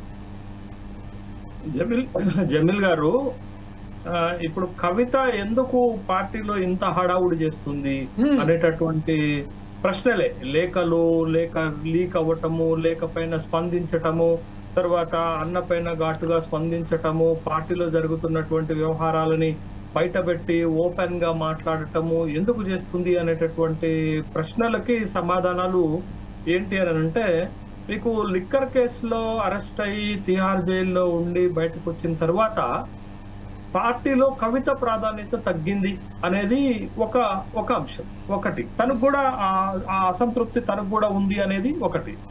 రెండోది, రజతోత్సవ సభ సందర్భంగా తనకి పెద్దగా ప్రాధాన్యత దక్కలేదు. దక్కకపోగా ఒక సంకేతం అయితే చాలా స్పష్టంగా వచ్చింది. కేసీఆర్ తర్వాత కేటీఆర్ పార్టీకి నాయకుడు అనేది ఓ స్పష్టత సభ ఇచ్చింది. ఎందుకంటే ఆ సభా వేదిక పైన ఒక పక్క కేసీఆర్ బొమ్మ, మరొక పక్క కేటీఆర్ బొమ్మ మాత్రమే పెట్టారు అనేది అది స్పష్టం చేస్తుంది. అది రెండో అంశం. అయితే మూడో అంశం ఏంటంటే, ఇప్పుడు అమెరికా డల్లాస్ లో బీఆర్ఎస్ పార్టీ రజతోత్సవ సభ జరుగుతుంది. సహజంగా ఈ అబ్రాడ్ లో ఎప్పుడు ఏ కార్యక్రమం జరిగినా కవిత అటెండ్ అవ్వటం ఒక రివాజు, ఆనవాయితీగా ఉంటుంది. కానీ ఇప్పుడు జరుగుతున్నటువంటి రజతోత్సవ సభకి కనీసం కవితకు ఆహ్వానం కూడా లేదు. అంటే ఓ విధంగా పార్టీ నన్ను ఇగ్నోర్ చేస్తుంది, మా అన్న నేతృత్వంలో నడుస్తున్నటువంటి పార్టీ నన్ను పట్టించుకోవటం లేదు, దానికి ప్రధాన కారణం నన్ను పార్టీ నుంచి పక్కకు తప్పించేటటువంటి కుట్ర జరుగుతుంది అని తను భావిస్తున్నటువంటి క్రమంలోనే ఈ ఎపిసోడ్ అంతా కొనసాగిస్తున్నట్లుగా మనకి చాలా స్పష్టంగా కనపడుతుంది. అయితే రాజకీయాల్లో మీరు ఎప్పుడైనా చూడండి, పగిలిన అద్దాలు అతుక్కోవటం చాలా కష్టమైతుంది. ఇప్పుడు కూడా డైరెక్ట్ గా కవిత ఇప్పటి వరకు కొంత గుంబనంగా వ్యవహరించినటువంటి కవిత ఈ రోజు తను చేసినటువంటి వ్యాఖ్యలు డైరెక్ట్ గా కేటీఆర్ పైన తన బాణాలు సంధించినట్టుగానే మనకు కనపడుతుంది. బట్ ఇది ఎంతవరకు పార్టీ డైజెస్ట్ చేసుకుంటుంది, పార్టీ ఎంతవరకు తీసుకుంటుంది, పార్టీ వ్యవహరించేటటువంటి విధానం ఏంటి, కవిత ఇలానే మాట్లాడుకుంటూ పోతే భవిష్యత్తులో పార్టీకి తీవ్రమైనటువంటి నష్టం జరుగుతుంది. అది కాంగ్రెస్ కి బీజేపీకి ఒక అస్త్రంగా మారేటటువంటి అవకాశం ఉంటది. కాబట్టి బట్ పార్టీ ఏ నిర్ణయం తీసుకోబోతుంది అనేది ఇక్కడ చాలా ముఖ్యమైనటువంటి అంశం. ఇప్పుడు మీకు ఆంధ్రప్రదేశ్ లో వైఎస్ఆర్ కాంగ్రెస్ పార్టీలో అన్నా చెల్లెళ్లకు మధ్య వచ్చినటువంటి ఒక వివాదం, ఇప్పుడు మనం బీఆర్ఎస్ లో చూస్తున్నటువంటి అన్నా చెల్లెళ్లకు మధ్య వస్తున్నటువంటి ఒక వివాదం, తర్వాత యూపీలో అప్నాదళ్లో పార్టీలో తల్లి బిడ్డలకు మధ్య ఏర్పడినటువంటి వివాదం మనందరికీ తెలిసిందే. తర్వాత మీకు ఎస్పీ ఉత్తరప్రదేశ్ లో ఉన్నటువంటి సమాజ్వాదీ పార్టీలో తండ్రి కొడుకులకు మధ్య ఏర్పడినటువంటి వివాదం మనకి తెలిసిందే. అయితే ఇట్లాంటివి సహజంగా ప్రాంతీయ పార్టీలలో వస్తూనే ఉంటాయి. బట్ ఇక్కడ ఏంటి అని అంటే, కేసీఆర్ ఉన్నారు ఈ పార్టీలో, రాజకీయంగా క్రియాశీలకంగా ఉన్నారు కాబట్టి అటు కేటీఆర్ అయినా ఇటు కవిత అయినా కేసీఆర్ నాయకత్వాన్ని ఒప్పుకుంటారు. కేసీఆర్ ఒక్కడే మా నాయకుడు అని కవిత కూడా చెప్తుంది కదా, వేరే నాయకత్వాన్ని నేను ఒప్పుకోను అని చెప్తున్నారని అంటే కేటీఆర్ కి నాయకత్వ బాధ్యతలు చెప్పడం తనకి ఇష్టం లేదు అనేటటువంటి విషయం. మీరు చూడండి, ఇది చాలా మనకి అనుమానాలు రేకెత్తించేటటువంటి అంశం. పార్టీ అధికారంలో ఉన్నప్పుడు కేటీఆర్ ముఖ్యమంత్రి అవుతారనుకున్నారు, కానీ కాలేదు. ఎవరు అడ్డుపడ్డారు అనేది ఒక ప్రశ్న. ఇప్పుడు పార్టీ అధికారం కోల్పోయిన తర్వాత కేటీఆర్ పార్టీ అధ్యక్ష బాధ్యతలు చేపడతారనుకుంటున్నారు, ఇప్పుడు అడ్డుపడుతున్నారు. ఎవరు అడ్డుపడుతున్నారు అనేది ఒక అనుమానాలకు కవిత పటాపంచలు చేసింది. అంటే కవితనే అడ్డుపడుతుంది. అప్పుడు కేటీఆర్ ని ముఖ్యమంత్రి కాకుండా ఇప్పుడు పార్టీ అధ్యక్ష బాధ్యతలు చేపట్టకుండా కవితనే అడ్డపడుతుంది అనేది ఇలా స్పష్టమైంది. ఎందుకు? నేను కేసీఆర్ నాయకత్వాన్ని తప్ప ఎవరి నాయకత్వాన్ని అంగీకరించను, పార్టీని నడిపేటటువంటి శక్తి కేటీ రామారావుకు లేదు, కేటీఆర్ కు లేదు అని చాలా స్పష్టంగా కుండబద్దలు కొట్టినటువంటి నేపథ్యంలో మరి పార్టీ ఇప్పుడు మొత్తం ఏం నిర్ణయం తీసుకోబోతుంది, కేసీఆర్ ఏం నిర్ణయం తీసుకోబోతున్నారు అంటే, ఒకవేళ ఈ వివాదాన్ని అంతర్గతంగా పార్టీలోనే సద్దుమణిగించాలి అని అనుకుంటే మరికొంతకాలం పాటు కేసీఆర్ అధ్యక్షతనే పార్టీని నడుపుకునేటటువంటి అవకాశం, ఒక రాజీ మార్గం, Yes. ఒక రాజీ ఫార్ములా ఇట్లాంటివి రావచ్చు. లేదా కవిత చేస్తున్నటువంటి అలిగేషన్స్ కి ఫుల్ స్టాప్ పెట్టాలని అనుకుంటే కేటీ రామారావుని పార్టీ అధ్యక్షుడిగా ప్రకటించి ఇష్టం ఉంటే ఉండండి లేకపోతే వెళ్ళిపోండి అని కవితకు ఒక ఆప్షన్ ఇచ్చేటటువంటి అవకాశం ఉంటుంది. Yes. బట్ కవిత ఏ నిర్ణయం తీసుకుంటది? కవిత పార్టీని కాదని బయటకు పోయి నిలబడగలుగుతుందా? పార్టీని కాదని బయటకు పోయి కాంగ్రెస్ పార్టీలో చేరగలుగుతుందా? పార్టీని కాదని బయటకు వెళ్లి సొంత పార్టీ పెట్టగలుగుతుందా అనేది భవిష్యత్తులో మనం చూసేటటువంటి ఒక రాజకీయ పరిణామాలుగానే చూడాలి. బట్ ఇప్పటికైతే కవిత చేస్తున్నటువంటి వ్యవహారాల వల్ల బీఆర్ఎస్ పార్టీకి తీవ్రమైనటువంటి నష్టమే జరుగుతుంది అనేటటువంటిది అటు పార్టీలో అంతర్గతంగాను ఇటు విపక్షాలు అటు కాంగ్రెస్ కి బీజేపీకి తన ద్వారా అస్త్రాలు అందుతున్నట్టుగానే మనం చూడాల్సింది. బట్ ఇవాళ కవిత చేసినటువంటి వ్యాఖ్యలు ఆ పార్టీలో ఉన్నటువంటి అసంతృప్తులకు ఆ అనుమానాలకు ఒక పరాకాష్ఠగా చేరినట్టుగానే మనం చూడాలి. రైట్, ఇదే విషయంపై ఒకసారి లాస్ట్ గా కంక్లూడ్ గా జితేందర్ గారి దగ్గరికి వెళ్దాం. జితేందర్ గారు, ప్రస్తుతం ఏదైతే మనకు బీఆర్ఎస్ పార్టీకి సంబంధించిన ఒక ప్రముఖ నాయకురాలైనటువంటి కవిత గారి విషయంలో చూస్తే ఫ్రస్ట్రేషన్ లో ఇన్ఫీరియారిటీ కాంప్లెక్స్ లో మునిగిపోయింది అన్నట్టుగా తెలుస్తుంది. అది కేసీఆర్ నాయకత్వం కానీ లేకపోతే కేటీఆర్ నాయకత్వం కానీ లేకపోతే హరీష్ రావు నాయకత్వం కానీ ఒక పార్టీకి కట్టుబడి ఉండి ఆ పార్టీకి సంబంధించిన బాగోగులు చూసుకోవాల్సిన ఒక నాయకురాలు ఇలాంటి మాటల వలన రేపు రాబోయే ఎన్నికలలో బీజేపీ ఖచ్చితంగా దీన్ని క్యాష్ చేసుకుంటుంది. దీనికి సంబంధించిన ఒక బ్రహ్మాండమైన ప్రాజెక్ట్ చేసుకొని తనకు తాను అధికారంలో వచ్చే కూడా ఛాన్సెస్ ఉన్నాయి. కాబట్టి మీరు ఈ విషయంలో ఏమంటారండి? నేను 2-3 విషయాలలో శశి గారితో ఏకీభవిస్తానండి. ఎందుకంటే వారు చెప్పింది ఒకటే, వారు ఎప్పుడైతే ఢిల్లీలో లిక్కర్ స్కామ్ లో ఆమె పేరు వచ్చినాక అరెస్ట్ అయినాక చాలా వరకు కూడా ఆమెని ఒక లీడర్ గా బీఆర్ఎస్ క్యాడర్ ఒప్పుకున్నట్లేదు. ఒప్పుకోక ఇవాళ బీఆర్ఎస్ క్యాడర్ ఒప్పుకుంటలేదు, నన్ను దగ్గర రాణిస్తలేరని చెప్పి ఇది వీళ్ళు కాంగ్రెస్ తోని ఒప్పందమై కాంగ్రెస్ తోని ఒప్పందం చేసుకొని దీన్ని ఖచ్చితంగా లేవదీస్తున్నా అనేది కూడా ఒక డౌట్ అండి. ఎందుకంటే మళ్ళా ఎందుకు కాంగ్రెస్ ని పేరు తీస్తున్నా అంటే మళ్ళీ బీజేపీ విలీనం అనేది బీజేపీ ఎప్పుడన్నా కేసీఆర్ ని విలీనం చేస్తానని చెప్పి స్టేట్మెంట్ ఎవరైనా ఇచ్చిందా, లేకపోతే విలీనం ప్రాసెస్ నడుస్తుందని చెప్పి ఎక్కడైనా జరిగిందా? ఈ విలీనం డ్రామా కూడా ఎప్పటిది కూడా ఈ కాంగ్రెస్ ఆడుతున్న నాటకం విలీనం డ్రామాలన్నీ. ఈ విలీనం అనేది కూడా కాంగ్రెస్ లేవదీసిన ఇవన్నీ. ఇప్పుడు చిరంజీవి గారిని విలీనం చేసుకున్నప్పుడు ఇట్లాంటి విలీన డ్రామాలన్నీ కూడా కాంగ్రెస్ చేస్తుంది. అందుకే వాళ్ళు ముందు చర్యగా రేపేదైనా జరిగితే మన క్రెడిబిలిటీ ఉండదు అనే ఫీలింగ్ తోని ఇవాళ బీజేపీ పేరు తీసుకొని బీజేపీని ఇన్వాల్వ్ చేసే ప్రయత్నం కాంగ్రెస్ చేస్తుంది. ఇక్కడ స్పష్టంగా చెప్పాల్సింది ఒకటే, బీజేపీకి ఎటువంటి సంబంధం లేదు బీఆర్ఎస్ తోని. అప్పుడు బీఆర్ఎస్ తోని కొట్లాడిన వ్యక్తులు ఎవరన్నా ఉన్నారు అంటే అది బీజేపీ ఒకటే. ఇవాళ ఒక ఫ్లూక్ షాట్ గా బీజేపీకి అంటే లీడర్షిప్ అప్పుడు స్టేట్ లీడర్షిప్ స్ట్రాంగ్ ఉండేది ఉంటే ఖచ్చితంగా 30 సీట్లు 40 సీట్ల దాకా ప్రయత్నం పోయేది అవకాశం ఉండే.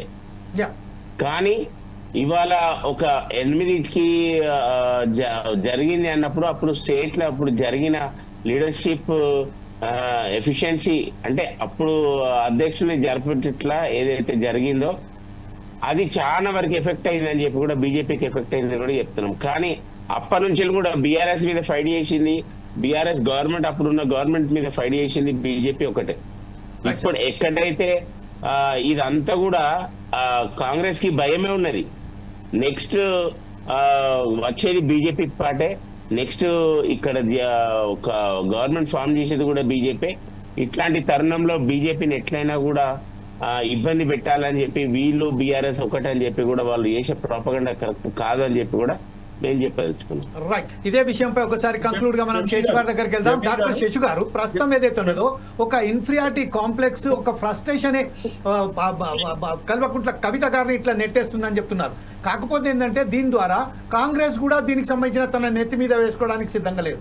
అలాగే బీజేపీ కూడా చాలా స్పష్టంగా మాకు వద్దు అన్నట్టుగానే సంకేతాలు చెప్తున్నారు. ఈ విషయంపై కల్వకుంట్ల కవిత గారు వేరే పార్టీ ఏదైనా పెట్టే అవకాశాలు ఎంతవరకు ఉన్నాయని మీరు అనుకుంటున్నారు? కంక్లూడ్ గా చెప్పండి sir. Adding to your points also. Jameel గారు, Yeah, please. బిఆర్ఎస్ పార్టీలో ఒక రాజీ ఫార్ములా కుదరటానికి అవకాశాలు ఉన్నాయి. ఏంటి ఆ రాజీ ఫార్ములా అంటే, కేటీ రామారావు గారు బిఆర్ఎస్ పార్టీ రాష్ట్ర అధ్యక్ష బాధ్యతలు, తర్వాత హరీష్ రావు అసంతృప్తితో ఉన్నారు కాబట్టి హరీష్ రావు గారికి BRS party legislative party leader గాను, తర్వాత కవిత ఈ తన పాత్ర ఏంటి, తన ప్రాధాన్యత ఏంటి అనేటటువంటి వివాదాన్ని లేవనెత్తుతుంది కాబట్టి తనకి జాతీయ రాజకీయాలలో ప్రాధాన్యత, జాతీయ రాజకీయాల ప్రతినిధిగా లేకపోతే ఢిల్లీ ప్రతినిధిగా పంపేటటువంటి అవకాశం. ఇది ఒక రాజీ ఫార్ములా బిఆర్ఎస్ పార్టీలో కుదురుతుంది అనేది నా అభిప్రాయం. ఎందుకంటే 3 ప్రాధాన్యమైనటువంటి పోస్టులు ఇస్తే పార్టీలో వివాదం ఏముండదు. వాళ్ళందరూ కూడా కేసీఆర్ నాయకత్వాన్ని ఆమోదించి పనిచేస్తామని చెప్తున్నటువంటి వాళ్లే కాబట్టి వాళ్ళ ప్రాధాన్యత కోసం పట్టుబడుతున్నటువంటి క్రమంలోనే ఈ అభిప్రాయ భేదాలు లేకపోతే ఈ అనుమానాలు ఇవన్నీ కూడా బయటకు వస్తున్నటువంటి నేపథ్యంలో ఇది ఒకటి. రెండోది ఏంటి అంటే, మీరు ఏమంటున్నారంటే కవిత ఇన్ని అభియోగాలను లేవనెత్తింది కాబట్టి ఇప్పుడు పార్టీలో తను కలిసి పనిచేయగలుగుతుందా అంటే, తను ఈ రోజు 2 మాటలు స్పష్టంగా చెప్పారు. బిఆర్ఎస్ పార్టీ నాదే అని చెప్తుంది, తర్వాత కేసీఆర్ ఒక్కడే నా నాయకుడు అని చెప్తున్నారు. కాబట్టి తను బిఆర్ఎస్ పార్టీ నుంచి వెళ్ళటానికి ఇష్టపడకుండా బిఆర్ఎస్ పార్టీలోనే తన పాత్ర ప్రాధాన్యత ఏంటి అని తెలుసుకునేటటువంటి క్రమంలో ఇంత యాక్టివిటీ చేస్తుంది అనేది ఒక అభిప్రాయం. అయితే ఒకవేళ అనివార్యమైనటువంటి పరిస్థితులలో కవితని పార్టీ సస్పెండ్ చేసినా, కవిత పార్టీ నుంచి బయటకు వెళ్ళినా తనకు ఉన్నటువంటి ఆప్షన్స్ 2. ఒక ఆప్షన్ ఏంటి, పార్టీ పెట్టడం. రెండో ఆప్షన్ ఏంటి అని అంటే కాంగ్రెస్ లోకి వెళ్ళటం. పార్టీ పెట్టగలుగుతుందా, పార్టీ పెట్టే బలగం తనకుందా అనేది ఒక ప్రశ్న. రెండోది కాంగ్రెస్ పార్టీలోకి వెళుతుందా అనేది ఒక ప్రశ్న. ఇవాళ కవిత స్టేట్మెంట్లు కనుక మనం చూస్తే బీజేపీని బలంగా టార్గెట్ చేసింది. ఏం టార్గెట్ చేసింది? బీజేపీలోకి బీఆర్ఎస్ విలీనం అవుతామనే ప్రతిపాదన వస్తే నేను దాన్ని తీవ్రంగా వ్యతిరేకించానని చెప్పింది. అంతకు ముందు తను చెప్పినటువంటి మాటలు ఏంటంటే, నన్ను లిక్కర్ కేసులో ఇరికించింది బీజేపీనే, తిహార్ జైల్లో పెట్టింది బీజేపీనే అనేటటువంటి, అంటే బీజేపీ పైన తనకు ఒక విధమైనటువంటి కోపం ఉంది కాబట్టి బీజేపీలోకి పోయేటటువంటి ప్రతిపాదన తన దగ్గర లేదు. ఇక మిగిలిపోయిన ఆప్షన్ ఏంటంటే కాంగ్రెస్ లోకి వెళ్ళటం. కాంగ్రెస్ లోకి వెళ్ళటానికి అవకాశాలు ఉన్నాయంటే బీజేపీ అయినా కాంగ్రెస్ అయినా కవిత కంటే తక్కువ స్థాయి ఉన్నటువంటి నేతలను, కవిత కంటే ఎక్కువ అవినీతి ఆరోపణలు ఉన్న నాయకులు చేర్చుకున్నారు కదా, ఎమ్మెల్యేలు చేర్చుకున్నారు కదా, ఎమ్మెల్సీలను చేర్చుకున్నారు కదా, మాజీ మంత్రులను చేర్చుకున్నారు కదా, మాజీ ఎమ్మెల్యేలు చేర్చుకున్నారు కదా. ఇవన్నీ పైకి చెప్పేటటువంటి మాటలే గాని వాళ్ళ పార్టీలోకి ఎవరొచ్చినా, ఎంత అవినీతి పరులు వచ్చినా రాజకీయ అవసరాల కోసం ఆ పార్టీలు చేర్చుకుంటాయి. ఇది దేశం మొత్తం కనపడుతున్నటువంటి ఉదాహరణలే ఉన్నాయి. మీరు బీజేపీ చాలా పవిత్రమైన పార్టీ అంటే అశోక్ చవాన్ ఎట్లా చేర్చుకున్నారు? మహారాష్ట్రలో అవినీతి ఆరోపణలు ఉన్నాయి కదా. మీరు అంత నీతివంతమైన పార్టీ అయితే హిమవంత్ బిశ్వ శర్మని ఎట్లా చేర్చుకున్నారు? అస్సాంలో అవినీతి ఆరోపణలు ఉన్నాయి కదా. ఆంధ్రప్రదేశ్ లో 2 రాజ్యసభ సభ్యులను ఎట్లా చేర్చుకున్నారు? గతంలో అవినీతి ఆరోపణలు ఉన్నాయి కదా. కాంగ్రెస్ కూడా అతీతమేం కాదు, ఎవరు వచ్చినా చేర్చుకుంటారండి. కవిత వచ్చినా చేర్చుకుంటారు, కవిత కంటే పెద్ద నాయకులు వచ్చినా చేర్చుకుంటారు, చిన్న నాయకులు వచ్చినా చేర్చుకుంటారు. Because the political compulsions, the political requirements, రాజకీయ అవసరాలే ఆ పార్టీలను నడిపిస్తాయి తప్ప సిద్ధాంతాలు, విలువలు, నైతికత, నీతి ఇదేమీ లేవండి. కాబట్టి కవితకి ఏ పార్టీలో పోయే అవకాశమైనా ఉంది. Right sir, thank you very much sir. ఈరోజు పాల్గొన్నందుకు జితేందర్ గారికి, శేషు గారికి, అలాగే రామ్మూర్తి గారికి, అలాగే భీమరావు నాగర్కి ప్రత్యేక ధన్యవాదాలు చెప్తూ ప్రస్తుతం మనం ఒక డాక్టర్ సుధాకర్ శర్మ గారి దగ్గరికి వెళ్దాం. సుధాకర్ శర్మ గారు, ఏదైనప్పటికీ అది బీజేపీ కానివ్వండి, ఇది కాంగ్రెస్ కానివ్వండి, ఇప్పుడు ప్రస్తుతం ఏదైతే మన శేషు గారు చెప్పినట్టుగా ఎంత పెద్ద అవినీతి నాయకుడైనా కూడా రాజకీయాలకు సంబంధించింది ఆ కంపల్షన్స్ చూసుకొని, వారికి సంబంధించిన బాగోగులు చూసుకొని, రేపు రాబోయే కాలంలో ఎంతవరకు ఉపయోగపడుతుందో చూసుకొని కవితను కూడా కాంగ్రెస్లో కానీ బీజేపీలో కానీ, బీజేపీలో అయితే వెళ్ళడానికి ఆమెకు అవకాశాలు చాలా తక్కువ ఉన్నాయి, కాంగ్రెస్లో వెళ్ళడానికి చాలా ఎక్కువ ఉన్నాయి. కాకపోతే కాంగ్రెస్కు సంబంధించిన అధిష్టానం ఏదైతే నిన్న మన అతను మాట్లాడడం జరిగిందో అప్పుడు ఖచ్చితంగా వాళ్ళు అప్రోచ్ కాలేదు, వచ్చినా కూడా మేము అవకాశం కల్పామని చెప్పారు. కానీ ఈరోజు శేషు గారు చెప్తున్నట్టుగా అవకాశం అక్కడ పార్టీకి సంబంధించిన ఆమె ఎంతవరకు క్యాడర్ ఉన్నదో చూసుకొని ఆమెను కూడా ఆహ్వానం పలికేటట్టు ఉన్నది. ఈ విషయంపై మీరు దీన్ని కంక్లూడ్ ఎట్లా చేస్తారండి? థ్యాంక్ యూ జమీల్జీ. ముఖ్యంగా ఈనాటి చర్చా కార్యక్రమంలో ప్రొఫెసర్ శేషు గారు చేసినటువంటి విశ్లేషణ ఏదైతే ఉందో అది నిజంగా అమోఘం అని చెప్పొచ్చు. సునిశ్చితమైనటువంటి ప్రజ్ఞతో, అలాగే చాలా, ఎందుకంటే వారికి తెలుసు ఒక పొలిటికల్ స్ట్రక్చర్ ఎలా ఉంటుంది, అలాగే రాజకీయాలు ప్రస్తుతం ఏ విధమైనటువంటి మార్పులకు గురవుతున్నాయనేటువంటి విషయాల్ని వారు చక్కగా విశ్లేషణ చేయగలిగినటువంటి సామర్థ్యం ఉంది. కాబట్టి ఈరోజు వారు వ్యక్తీకరించినటువంటి విధానాలు, విశ్లేషించినటువంటి విధానం చాలా అద్భుతంగా ఉంది. కాబట్టి వారికి ప్రత్యేకమైనటువంటి ధన్యవాదాలు, అభినందనలు. ఈనాడు ఏదైతే మనం బీఆర్ఎస్ పార్టీలో మనం చూస్తున్నటువంటి అంతర్గత విభేదాలు, అసంతృప్తులు ఏదైతే చూస్తున్నామో అవి ఇప్పటివి కాదండి. అది ప్రతి ఒక్కరు కూడా గుర్తు చేసుకోవాలి. మనం చూసేటువంటి అసంతృప్తి ఇప్పటికి కూడా సర్ఫేస్ అయినటువంటి అసంతృప్తి కానివ్వండి, అక్కడ ఉన్నటువంటి విభేదాలు కానివ్వండి, we're seeing only the tip of the iceberg.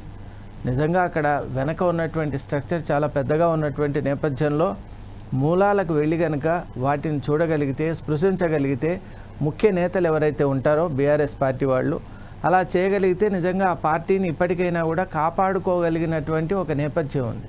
మరి అది చేయాలి అంటే అటువంటి చిత్తశుద్ధితో మూలాలకు వెళ్ళాలి. ఎందువల్ల అంటే అసంతృప్తి ఈనాటిది కాదు, అసంతృప్తి ఈ కొన్ని విషయాలకు సంబంధించినటువంటిది కాదు. కాబట్టి మౌలికమైన అంశాలు చాలా అక్కడ దాగి ఉన్నాయి, నిగూఢంగా రహస్యంగా ఉన్నటువంటి నేపథ్యంలో అన్నిటినీ చక్కగా వాళ్ళు పార్టీని కనుక బలోపేతం చేసుకోవాలి, పటిష్టం చేసుకోవాలి, పరిపుష్టం చేసుకోవాలి అనేటువంటి ఒక ఉద్దేశం కనుక ఉంటే వాటిపై దృష్టి పెట్టాలి. అలా కనుక నిర్మాణం చేసుకోగలిగితే తప్పక ఈ విభేదాలను కూడా వాళ్ళు సమన్వయం చేసుకోగలరని మనం భావిస్తున్నాం. అలాగే మిగతా పార్టీల విషయానికి కూడా వచ్చినట్లయితే ఈనాటి రాజకీయాల గురించి మనందరికీ కూడా తగినటువంటి అవగాహన ఉంది. కాబట్టి ఎప్పుడైతే ఒక అవకాశం వస్తుందో దాన్ని అందిపుచ్చుకోవడానికి ఏ ప్రధాన పార్టీ కూడా సిద్ధంగా ఉంటుందనే మనం అనుకుంటూ ఉన్నాం. అలా ఇప్పుడు ఏర్పడినటువంటి నేపథ్యం నిజంగా అన్ని పార్టీలకు కూడా, ముఖ్యంగా మన తెలంగాణ రాష్ట్రానికి చాలా పెద్ద పెను సవాలుగా ఉంది. ఈ సవాల్ నుంచి ఎలా బీఆర్ఎస్ పార్టీ ముందు తనను తాను బయటకు వేసుకుంటుంది, అలాగే మిగతా పార్టీలు కూడా వాళ్ళ యొక్క వ్యూహాలు, రచనలు కూడా కొనసాగుతూ ఉన్నాయి. కాబట్టి ఎలాంటి ఒక మనం ఫ్యూచర్ను మనం చూడబోతున్నాం అనేటువంటిది చాలా ఆసక్తికరం. మరి ఇటువంటి let us wait and see as to what exactly the type of things will take a shape అనేది మనం చూద్దాం రాబోయే రోజుల్లో. ఏదైనా కూడా పార్టీలు మాత్రం చిత్తశుద్ధితో ఒక లక్ష్యంతో కనుక ఉన్నట్లయితే ఎటువంటి మార్పులు, అలాగే అపప్రదలు, అలాగే ఇప్పుడు ఏర్పడినటువంటి ఒక నేపథ్యాలు ఉండవని నేను ఫర్మ్గా అనుకుంటూ అదే విషయాన్ని అందరి ఎదుట ప్రవేశపెడుతూ ఈనాటి కార్యక్రమంలో పాల్గొన్న అందరికీ కూడా ధన్యవాదాలు తెలియజేస్తున్నాను. Thank you very much Sudhakar Sharma గారు. ప్రస్తుతం మనకు చూస్తున్నాము బీఆర్ఎస్ పార్టీలో విభేదాలు బయటపడ్డాయి. దీనికి సంబంధించి మనం చూసాము ఎవరు ఏం మాట్లాడుతున్నారు, ఎవరి మీద ఆరోపణలు ప్రతి ఆరోపణలు పోతున్నారు అది చూస్తున్నాం. కాకపోతే ఇంకో కపుల్ ఆఫ్ డేస్లలో మనకు ఖచ్చితంగా ఈ సమాచారం, ఈ సంబంధించిన పార్టీ ఎలాంటి నిర్ణయాలు తీసుకోబోతున్నది, పార్టీకి సంబంధించిన విభేదించిన నాయకురాలైనటువంటి కవిత గారు ఎలా వెళ్ళబోతున్నారు, వాస్తవానికి చూడాలంటే తనకు తాను టీఆర్ఎస్ పార్టీకి సంబంధించిన అధిష్టాన వర్గం తనకు వెలివేస్తేనే నేను వేరే చోటికి వెళ్ళే అవకాశం ఉన్నట్టుగా భావిస్తున్నటువంటి కవిత గారికి కానివ్వండి, లేకపోతే అందులోనే ఉండి కేసీఆర్ నాయకత్వంలోనే పనిచేస్తున్నట్టుగా మన విశ్లేషకులు కూడా చెప్పారు. ఆ విషయాన్ని దృష్టిలో పెట్టుకొని ఇంకో 2 డేస్లలో కపుల్ ఆఫ్ డేస్లలో we can get a proper information, proper whatever it may be the results we can see it in a couple of days. అదే విషయానికి మనం చూస్తే అనేక సమస్యలతో సతమవుతున్న తెలంగాణ రాష్ట్రానికి సరి అయిన మార్గంలో నడిపిస్తారని భావిస్తున్న నాయకులు ఇలాంటి విభేదాలకు, తనకు సంబంధించిన పార్టీలలో విభేదాలతోనే తెలంగాణ సమస్యల పట్ల చిత్తశుద్ధితో ఎవరు కూడా పనిచేయట్లేదని మాత్రం ప్రజలలో చాలా స్పష్టంగా కనబడుతుంది. ఈ విషయాన్ని దృష్టిలో పెట్టుకొని పార్టీకి సంబంధించిన పార్టీలకు అతీతంగా ఎవరైతే ఉన్నారో వారికి అతీతంగా ప్రజల సమస్యలను పట్ల చిత్తశుద్ధితో పనిచేయాలని ఫోర్స్ ఐస్ టీవీ ఆశిస్తూ రేపు మరొక ప్రోగ్రాంతో మీ ముందుకు వస్తాం. ఈరోజు పార్టిసిపేట్ చేసినందుకు జితేందర్ గారికి, కాంగ్రెస్ నాయకులైనటువంటి భీమరావు నాయక్ గారికి, అలాగే బీజేపీ నాయకులైనటువంటి జితేందర్ గారికి, అలాగే మనకు సంబంధించిన బీఆర్ఎస్ నాయకులైనటువంటి రామ్మూర్తి గారికి, ప్రముఖ విశ్లేషకులైనటువంటి శేషు గారికి ప్రత్యేక ధన్యవాదాలు చేస్తూ రేపు మరొకసారి మీ ముందుకు వస్తాం. అప్పటిదాకా చూస్తుండండి ఫోర్ సైడ్స్ టీవీ.